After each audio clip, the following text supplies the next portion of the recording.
ధనాధన్ T20 format చాలా మందిని cricket కి ఫ్యాన్స్ గా మార్చింది. ఇండియన్ ప్రీమియర్ లీగ్ వంటి మెగా టోర్నీలు టీ20 క్రికెట్ ని మరో స్థాయికి తీసుకెళ్లాయి. ప్రస్తుతం ప్రపంచంలోని రిచెస్ట్ స్పోర్ట్స్ లీగ్ లో ఒకటిగా ఐపీఎల్ ఎదిగింది.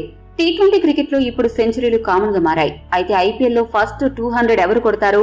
ఈ ఆసక్తికర ప్రశ్నలకు న్యూజిలాండ్ స్టార్ ప్లేయర్ విలియమ్సన్ ఆసక్తికర సమాధానమిచ్చాడు. టీ20 క్రికెట్ పూర్తిగా మారిపోయింది. ప్రస్తుతం 200కు పైగా స్ట్రైక్ రేట్ తో బ్యాటింగ్ చేస్తేనే ప్రశంసలు దక్కుతున్నాయి. ఈ పరిస్థితుల్లో టీ20 క్రికెట్ లో మొదటి డబుల్ సెంచరీని చూసే సమయం దగ్గరలోనే ఉన్నట్లు కనిపిస్తోంది. అయితే ప్రస్తుతం ఉన్న క్రికెటర్స్ లో టీ20 క్రికెట్ లో రోహిత్ శర్మ ఒక్కడే డబుల్ సెంచరీ స్కోరు చేసే అవకాశం ఉంది. వన్డే క్రికెట్ లో 3 సార్లు 200కు పైగా స్కోరు చేసిన రోహిత్ ఐపీఎల్ లో కూడా రికార్డు క్రియేట్ చేయగలడని అనిపిస్తోంది అని విలియమ్సన్ పేర్కొన్నాడు.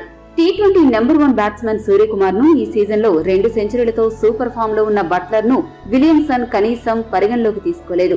టీ20 క్రికెట్ లో మీ దృష్టిలో ఎవరు డబుల్ సెంచరీ సాధించే అవకాశం ఉందో కామెంట్ చేయండి. మరిన్ని స్పోర్ట్స్ అప్డేట్స్ కోసం మా ఛానల్ సబ్స్క్రైబ్ చేసుకోండి.